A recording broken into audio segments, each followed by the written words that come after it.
So I got this piece for 300 bucks and I know I'm going to sell it for at least 900. I've consistently made $7,000 to $13,000 a month flipping couches. How I know I can get at least $600 net profit on a piece like this is because of all the things that I've learned about how to flip a couch successfully over the last 7 years. I quit my full-time job to do this, and any Joe Schmo can do it. You don't have to be special or know some special skill. Literally, you can start tomorrow. Let's go ahead, let's get this prepped and make our 600 bucks. It is time that I have wanted to start sharing all of the knowledge that I have about how to flip couches and how to be a master of this side hustle, because the really only thing you need is a phone and a drive to be successful. If you got both of those things, you can do anything, especially flip couches. Okay, there we have it. Now we just have to wait for it to dry and take my staging photos and then list it.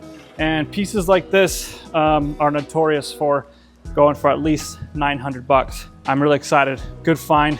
These finds pop up every single week though. I am starting a school group, a community of people who are wanting to learn this side hustle and how to make an extra 3K a month on the side. Or if you want to do it full time, you could easily make an extra 7 to 13K a month on average like myself. Updates on that soon. Subscribe to the page and I will announce it when the group is open and available to join. And along with the community, there is going to be a course from A to Z, how to start flipping couches from scratch. Anybody can do it. You don't have to be special or have some skill, because that wasn't me. I just started with absolutely nothing and I've scaled it to making $7,000 to $13,000 on average a month. So stay tuned, subscribe, turn the notifications on, and you'll be the first to know when the group is available. But thanks for watching. And now I'm gonna make my money on this piece.